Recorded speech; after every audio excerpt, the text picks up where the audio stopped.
Extrait 2. Tout d'un coup, le marchand perdit son chien, et il ne lui resta qu'une petite maison de campagne, bien loin de la ville.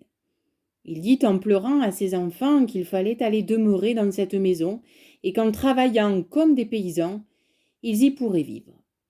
Ses deux filles aînées répondirent qu'elles ne voulaient pas quitter la ville, et qu'elles avaient plusieurs amants qui seraient trop heureux de les épouser, quoiqu'elles n'eussent plus de fortune. Les bonnes demoiselles se trompaient. Leurs amants ne voulurent plus les regarder quand elles furent pauvres. Comme personne ne les aimait à cause de leur fierté, on disait « Elles ne méritent pas qu'on les plaigne, nous sommes bien aises de voir leur orgueil abaissé.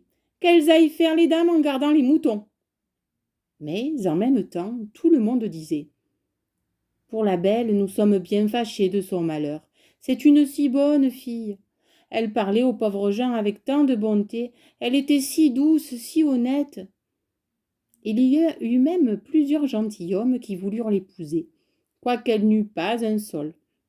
Mais elle leur dit qu'elle ne pouvait se résoudre à abandonner son pauvre père dans son malheur et qu'elle le suivrait à la campagne pour le consoler et l'aider à travailler.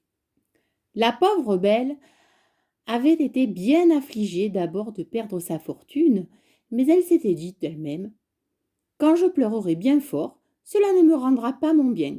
Il faut tâcher d'être heureuse sans fortune. » Quand ils y furent arrivés à leur maison de campagne, le marchand et ses 3 fils s'occupèrent à labourer la terre.